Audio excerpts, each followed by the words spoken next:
I never thought a simple family vacation would turn into the flight of my life, the kind where one mocking laugh from my sister could almost cost us everything. Picture this. I'm strapped into seat 12A on a packed Boeing 777, hurtling through the clouds at 35,000 feet. The hum of the engines a steady reminder that we're all just fragile specks in the vast blue. My name's Alex Harper, and at 38, I've seen more chaos in the skies than most people see in a lifetime. Back in my days as a fighter pilot for the Air Force, I dodged missiles and pulled maneuvers that would make your stomach flip just hearing about them. But that was then. Now? I'm just a guy trying to glue my fractured family back together, sipping watered-down coffee and pretending the seatbelt sign isn't a bad omen. My sister Jordan sits across the aisle in 12B, her perfectly manicured nails tapping away on her phone, that smug smile plastered on her face like she owns the damn plane. She's always been the golden child, sharp-tongued lawyer, climbing corporate ladders while I was grounded, nursing wounds from a crash that ended my flying career too soon. Our parents are a few rows back, Dad buried in his newspaper, Mom dozing with her neck pillow, oblivious to the storm brewing right here in economy class. Jordan glances up, catches my eye, and lets out this little chuckle that slices through the cabin noise like a knife. Still dreaming of your glory days, Alex? God, remember when you thought you were some hotshot Top Gun? Look at you now, stuck in coach like the rest of us failures.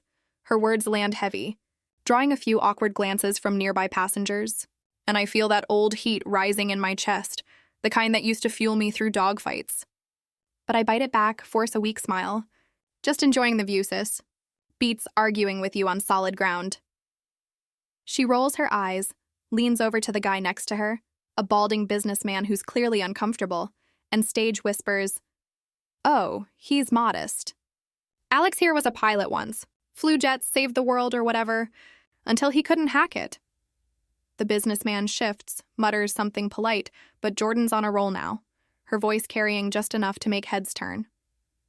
I clench my fists in my lap, staring out the window at the endless white puffs below. Memories flooding in uninvited, the roar of afterburners, the G-forces pinning me to my seat, the sheer terror of ejecting over hostile territory. That crash 5 years ago? It wasn't just metal twisting in fire. It shattered my confidence, left me with nightmares and a medical discharge that felt like a betrayal from the very wings I loved. And Jordan? She's been riding that wave ever since, turning every family dinner into a roast session where I'm the main course. Why now, on this flight to Hawaii for Mom's 60th? Maybe it's the altitude making her bolder, or maybe she's just itching to remind everyone who's really in control. I try to tune her out, focus on the safety demo playing on the screen. Ironic, right? But then the plane shudders. Just a little at first, like a hiccup in the sky. The seatbelt sign dings on, and a flight attendant's voice crackles over the intercom. "Folks, we've hit some unexpected turbulence. Please remain seated," Jordan snorts. "See? Even the plane knows your bad luck, Alex." I shoot her a look, but before I can fire back, the shudder turns into a violent lurch. Cups rattle, a kid in the row ahead starts wailing, and my heart slams into overdrive. This isn't normal chop. I've felt enough of it to know. Alarms blare faintly from the cockpit, and through the curtain, I catch a glimpse of crew rushing forward, faces pale. Passengers gasp, gripping armrests, and Jordan's smirk fades just a fraction. "What the hell was that?" she mutters, her bravado cracking. I unbuckle instinctively, muscles tensing like they're back in the cockpit, scanning the cabin for cues. The air feels thicker, charged with that electric fear you can't fake. Another jolt rocks us sideways, oxygen masks deploying with a whoosh like yellow snakes uncoiling from the ceiling. Screams erupt, raw, primal, and in that chaos, Jordan's eyes lock on mine, wide with something I've never seen from her. Real, gut-wrenching panic. "Alex," she whispers, her voice small, stripped of its venom. But I'm already moving, years of training kicking in, pushing past the terror gnawing at my edges. Little do we know this is just the beginning. The moment when her words come back to haunt her, and I step up in a way that'll leave her, and everyone else, forever changed. As the plane banks unnaturally, engines whining in protest, I realize with a cold clarity, this flight isn't about vacation anymore. It's about survival. And maybe, just maybe, about proving her wrong once and for all. As the plane steadies for a heartbeat, my mind races back to the roots of this mess. To the Harper family home in that sleepy suburb of Denver, where the air always smelled of fresh-cut grass and simmering resentment. Growing up, Jordan and I were like two sides of a warped coin. Heads for her, the straight A student who could charm teachers and debate anyone into silence. Tails for me, the restless kid with stars in his eyes, sketching fighter jets on every scrap of paper. Our parents, bless their hearts, meant well. Dad, a high school history teacher who quoted Churchill at dinner. Mom, a nurse who patched us up with equal parts Band-Aids and tough love. But they had this unspoken rule: compete, excel, or get left behind. Jordan thrived on it. By 16, she was valedictorian material, interning at law firms. Her future mapped out like a perfect flight path. Me? I was the wild card, flunking algebra but acing flight simulators at the local arcade.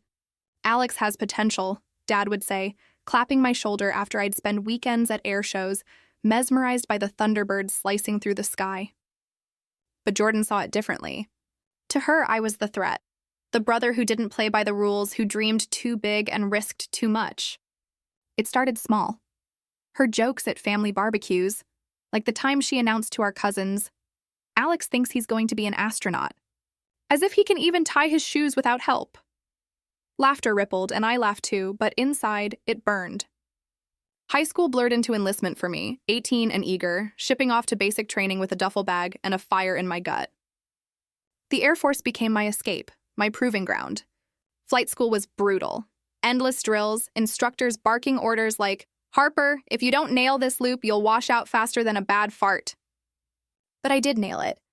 Graduated top of my class, strapped into an F-16 for the first time, that cockpit enveloping me like a second skin. The rush?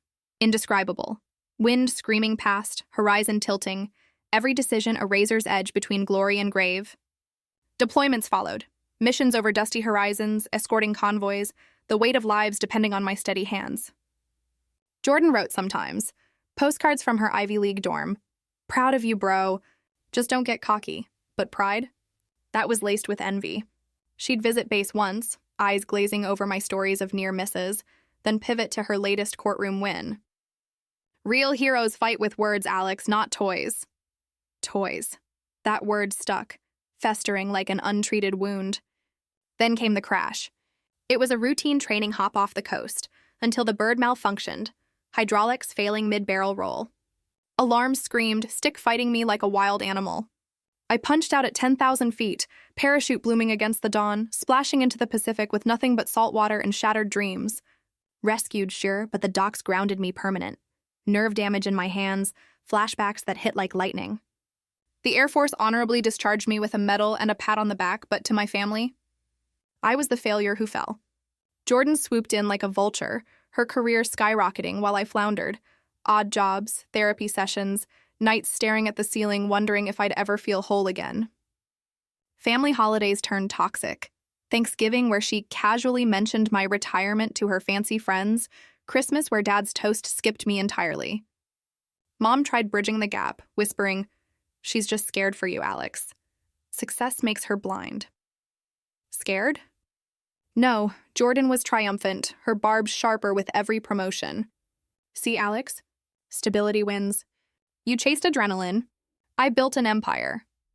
And I took it, swallowed the hurt, because that's what brothers do, hold the line even when it's fraying. But resentment builds quiet, like pressure in a cockpit before the boom. Now on this plane, with her latest jab echoing, I see it clear. Our bond isn't blood. It's a battlefield. She's always positioned herself as the savior, the smart one, diminishing me to lift herself higher. Yet here we are, suspended in aluminum and fuel, 300 souls oblivious to the fractures below the surface.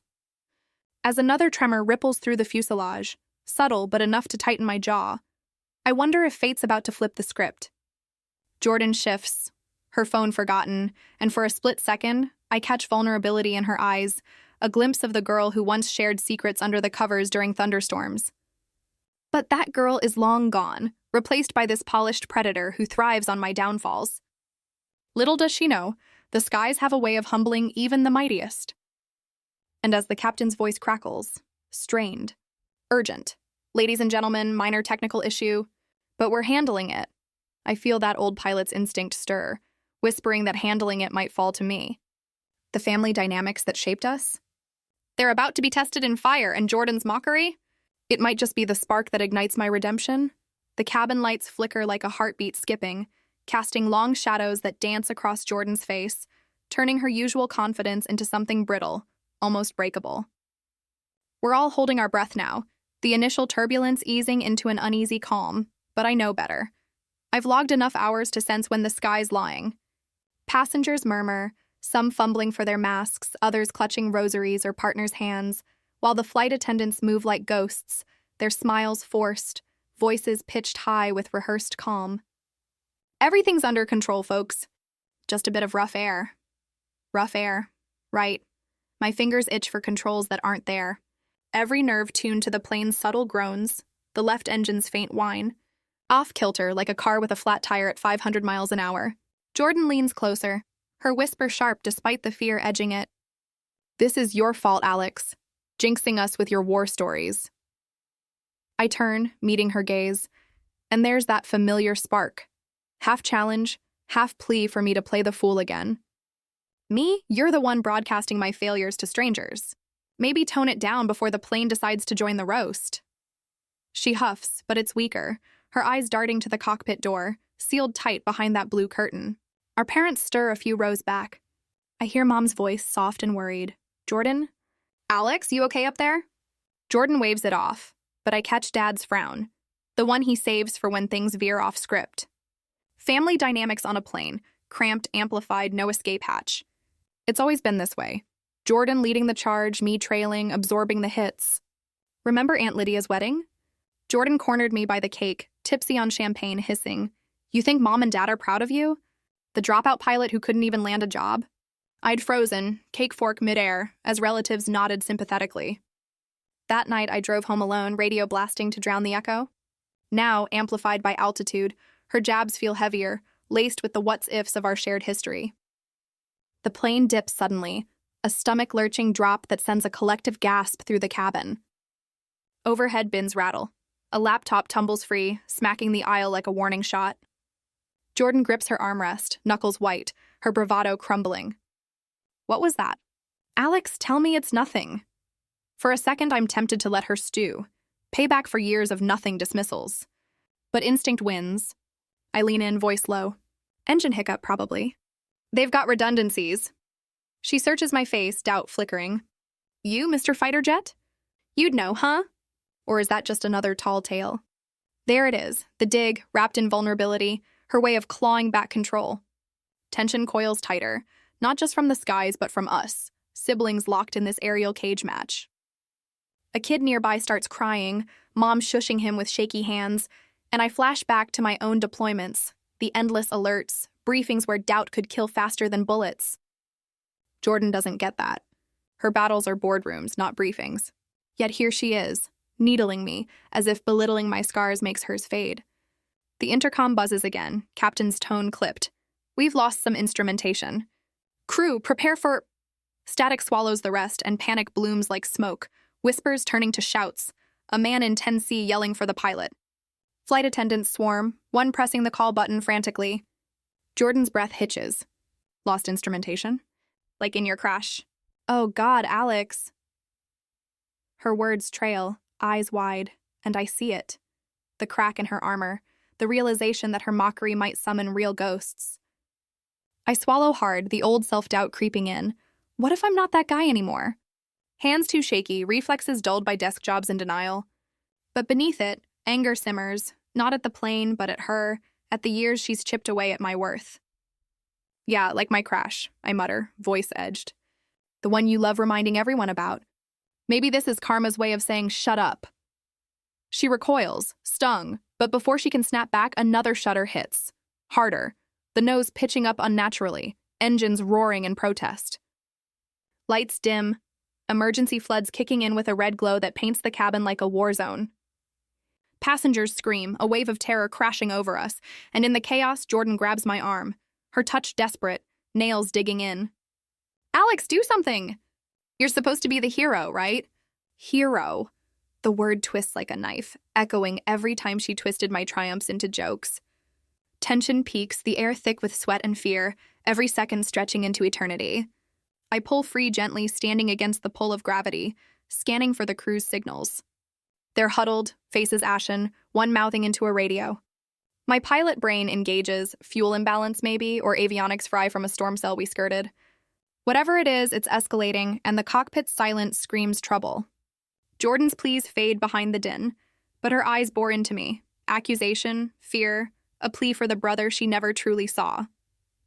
As the plane banks left, wings slicing perilously close to stall, I feel the pull. Step up or step aside. The conflict isn't just mechanical now. It's personal, her doubts fueling my resolve. Whispers of what if swirl, will I freeze? Will she gloat if I fail? But deep down, amid the roar, a quiet fire ignites. This tension? It's the prelude to something unbreakable. And Jordan's about to learn that mocking a pilot's past doesn't ground his wings. In that suspended moment, as the plane hangs on the edge of disaster, the curtain parts just enough for truth to spill out, raw and unrelenting, shattering the fragile peace we'd all clung to. The red emergency lights pulse like a dying heart, casting Jordan's face in crimson shadows, her usual poise dissolved into wide-eyed terror. She's clutching the seat in front of her, body rigid, but her mouth, oh, that mouth that's wounded me 1,000 times, starts moving again. Words tumbling out in a frantic whisper shout only I can hear over the mounting cries. This can't be happening. Not like this. Alex, I didn't mean what? The question burns as hot as the fear because I know her, know how she wields words like weapons, precise and poisoned. The cabin's a madhouse now.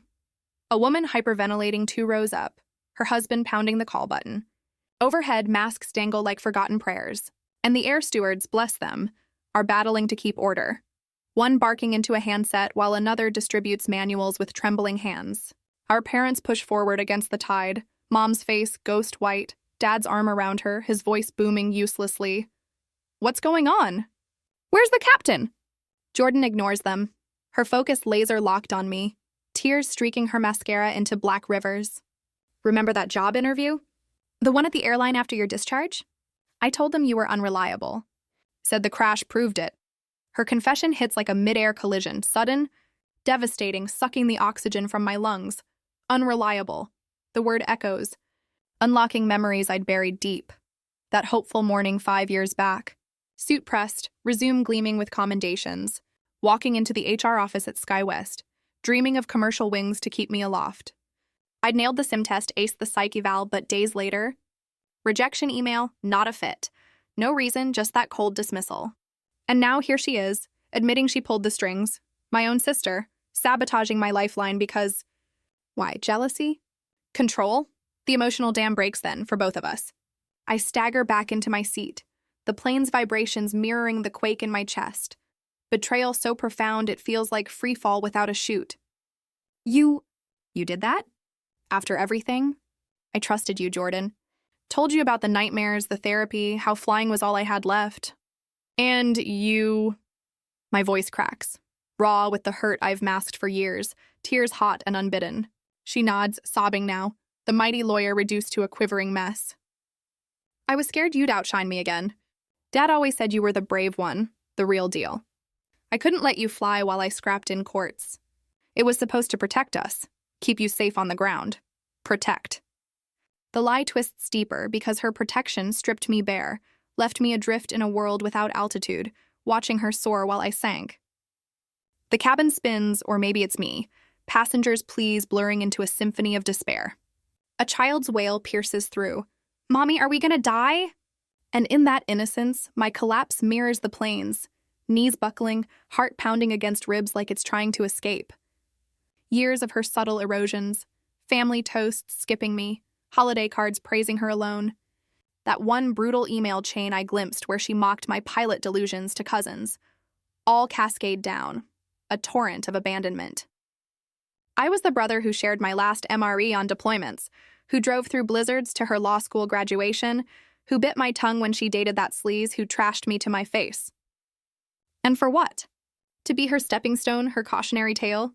Jordan reaches for me, hand hovering, but I flinch away, the rejection a mirror to hers. Alex, please. I was wrong, so wrong. If we get out of this... Her voice fractures, and for the first time, I see her not as the villain, but as the scared girl who lost her way, building walls from my bricks. But forgiveness? That's a luxury for solid ground. The intercom sputters alive. First officer, voice shaking. Mayday, mayday! Engine 2 out, pilot incapacitated. Repeat, we need vectors now. Incapacitated. The word lands like a bomb, confirming my fears. Heart attack maybe or worse. Crew erupts in motion, one attendant unlocking the cockpit door with a code, revealing chaos inside. Screens dark, levers unmanned, the captain slumped over yokes. Gasps ripple back, and Jordan's sob turns to a gasp. Oh God, no. Alex, they're gone up there. Not gone, but close enough. The first officer's wrestling controls alone. Sweat-soaked, radioing ATC in clipped bursts. My emotional wreckage stalls me for a beat, betrayal's weight pinning me down, but then a spark. Amid the hurt of fierce clarity, her revelation isn't the end. It's the fuel. I've collapsed, yes, but from ashes, pilots rise. As the plane yaws dangerously, altitude bleeding away, I wipe my face, steeling against the ache. Jordan's eyes plead, regret, terror, a silent scream for redemption. The breaking point? It's here, in this hurtling tomb, where her sins expose the fragility of our bond. And as screams swell, the first officer's call for any qualified personnel echoes, I feel the shift, from victim to vanguard. Her betrayal has broken me open, but in that void, justice stirs, not vengeful, but inevitable. The sky demands payment, and I'm ready to collect. With the cockpit door gaping like a wound, spilling frantic radio chatter into the cabin, I push through the haze of betrayal, my mind sharpening into the blade it used to be. Cold, precise, unyielding. Jordan's confession hangs between us, a toxic fog. But survival doesn't wait for apologies. It demands action, and in this plummeting steelbird, action is my only anchor. The first officer, mid-40s I guess from the gray at his temples, spots me in the doorway, his eyes wild over the yoke. "Sir, you can't—" But I cut him off, voice steady despite the storm inside. "Air Force retired. F-16 qualified. Let me help." He hesitates, gauges my stance, the calm in my grip, then nods. Desperate nod, shoving the co-pilot seat aside. "Take it. Captain's out cold. I can't hold her alone." I slide in, the familiar scent of gauges and sweat hitting me like homecoming, hands wrapping around the yoke as if no time's passed. But oh, it has. 5 years of ground-bound doubt, amplified by Jordan's sabotage, whispering I'm rusted, irrelevant. Outside, the world tilts. Clouds whipping past, altimeter spinning down from 30,000 like sand in an hourglass. ATC crackles, Hawaii 472 declare emergency. Nearest field is Honolulu, 200 miles. Vector 090, 200 miles. With one engine gimbal locked and hydraulics sputtering, it's a prayer, not a plan. I flip switches by muscle memory. Fuel crossfeed on, flaps partial, trim fighting the asymmetric thrust. The plane bites back, shuddering like a wounded beast, but she levels just a hair. Relief flickers short-lived as a passenger scream pierces from behind. "We're going down!" I glance back, Jordan's frozen in the aisle, face ashen, parents clustered around her, mom praying aloud. Our eyes meet through the gap, hers brimming with a mix of awe and shame, the weight of her admission crushing her further. But I can't dwell. Discovery hits hard here, in the raw interface of man and machine. Scanning dials, I spot the culprit. Bird strike on engine 2, confirmed by the fire warning light pulsing red. Shut it down, standard procedure, but that leaves us lopsided, drag building like an anchor. "First Officer Ramirez, right? Your name tag, get the cabin secure. Brace positions, all non-essential power off." He nods, scrambling out, leaving me solo in this coffin of controls. Alone, the betrayal resurfaces. Her voice in my head, unreliable, looping like a bad altimeter. Why confess now? Fear stripping her bare or genuine regret? Doesn't matter. It fuels me, transforms hurt into hyperfocus. Planning revenge isn't about spite. It's poetic, a reclamation. I'll save this plane, these 300 lives, not for glory, but to expose the lie she's lived, that I'm broken, that she controls the narrative. Step 1, stabilize. I feather the dead engine, adjust rudder to counter torque, voice calm over intercom. "This is your relief pilot. We're in a bind, but I've got her. Stay seated, trust the process." Gasps turn to murmurs, hope, skepticism. From the cabin, I hear Jordan's voice faint. "It's Alex. He knows this." "Yeah, I do." Step 2, trajectory. Honolulu's our Hail Mary, but wind shear's pushing us off course. I punch numbers into the flight computer, fuel remaining 45 minutes, glide ratio if both engines quit, 2.5 miles per 1,000 feet. Tight. Call ATC, Hawaii 472, confirming divert. Request priority, any medevac on ground.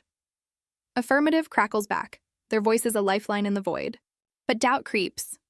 My hands, once steady as stone, tremble faintly from old nerve twitches. Is this the crash 2.0? Jordan's doing indirectly, robbing me of practice flights, of confidence? Anger surges, sharpening my edge. No. I visualize the approach. ILS active, auto land if she holds, but with partial systems. Manual all the way. Step 3, the human element. Crew feeds back, cabin secure but panics viral. I need Jordan's reach. She's the talker. Ramirez, tell my sister, Jordan Harper, row 12, to calm the passengers. She's got a voice that carries. He darts off, and moments later her tone rises, authoritative. Everyone, listen. My brother's up there, the real deal. He flew fighters, saved lives before breakfast. We've got this. Lies from her mouth, now truths. The irony bites, but it works. Cries soften, a few claps even. Discovery deepens. In crisis, her pettiness peels away, revealing the sibling I mourned. But revenge planning isn't forgiveness. It's strategy. As altitude holds at 25,000, miracle of trim, I plot contingencies. Ditching if fuel starves, vectoring to water if runway misses. Sweat beads cockpit asana, but clarity blooms. Her betrayal? It grounded me once. Now it launches me. I whisper to the captain, still slumped. Hang on, old-timer. We're not done. Outside, sun dips toward horizon, painting the Pacific gold, a reminder of fragility. 150 miles to go? Tension hums, but so does resolve. Jordan's face flashes in my mind, not mocking, but pleading. This counterstrike? It's for all of us, the lives, the lies, the lost years. And as the plane surges forward, one-winged but unbroken, I grip tighter. Vengeance isn't destruction. It's elevation. Time to climb. The cockpit's a pressure cooker now. Dials screaming warnings as we claw toward Honolulu, every second a gamble with gravity's unforgiving hand. 100 miles out, and the good engine's coughing, vibration rattling the yoke like a death rattle. But I hold her steady, whispering encouragements to the bird as if she can hear. Come on, girl, one more push. Behind me, the cabin's a fragile truce, sobs muted, prayers murmured, Jordan's voice weaving through like a thread, rallying strangers with tales of my exploits she once derided. He pulled 9 Gs in combat, folks. This is Tuesday for him. Lies turned legends, her tone laced with desperation, a penance for the poison she's poured. But up here, alone with the roar and the readouts, reckoning brews, not hot rage, but a cold, calculated justice that fits the crime. ATC guides us in, Hawaii 472, runway 26 left cleared. Winds 20 knots gusting 35. Fire and rescue on standby. Gusting 35. Crosswind nightmare, especially gimpy. I visualize the lineup. Base turn at 1,000 feet. Flare over threshold. Mains first, then nose. Simple on paper. In reality, with half the flight controls sulking, it's a ballet on a tightrope. Fuel needle dips toward bingo. 15 minutes reserve, and my pulse matches it. Steady, but surging. The first officer returns, Ramirez sliding into jump seat, eyes on me like I'm a ghost. How you holding, sir? Like a man with a point to prove, I mutter, not looking up. He chuckles nervously, but I mean it. Jordan's point, her sabotage, the years she clipped my wings. Revenge execution starts subtle. Over intercom, I address the plane, voice broadcast calm, but edged. Folks, we're 20 minutes from wheels down. It's been rough, but thanks to your patience and a little family backbone, we're making it. To the woman in 12B who doubted me most, this one's for you. Gasps ripple, chuckles even, and I imagine her face, flushed, exposed, the cabin's eyes turning her way. Not cruel, but cutting. Letting truth do the dismantling.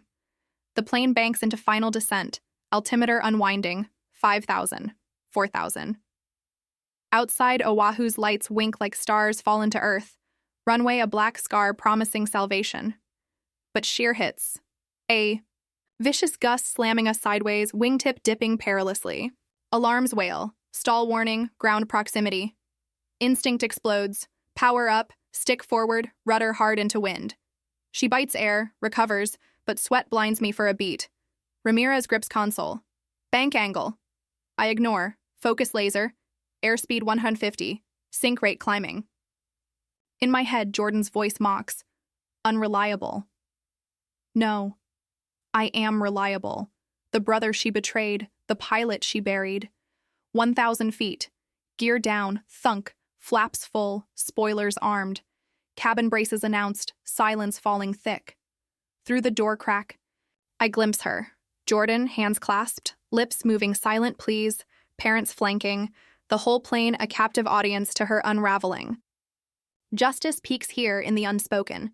Her confession earlier, amplified by crisis, now etched in every survivor's mind. 500 feet. Crosswind crabbing us, runway lights blurring. I kick rudder, aileron opposite, F-16 muscle memory translating to this lumbering giant. Touchdown looms. Mains kiss tarmac with a screech, nose gentle, reverse thrust biting. We decelerate, foam trucks racing parallel, sirens wailing welcome.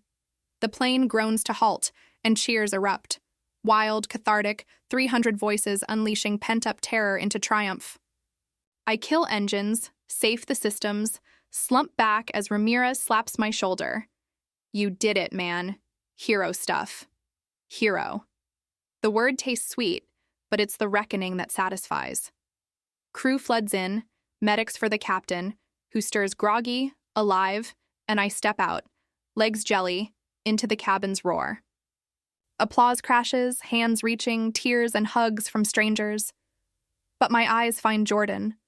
She's standing, face streaked, pushing through to me. Alex, you saved us. All of us. Her voice breaks, arms opening, but I hold up a hand. Not harsh, but firm. I did, because that's who I am. Not the failure you sold to the world. The cabin quiets, hanging on our exchange, her exposure complete. Parents arrive, mom enveloping me, dad's grip iron. Son, we had no idea. No idea of her lies, my depths, the fractures we'd ignored. Jordan crumples, whispers tumbling, "Forgive me, please." I pause, the climax not in the landing, but this. Power shifted, her throne toppled by truth's weight. Maybe, sis, but first, you own it.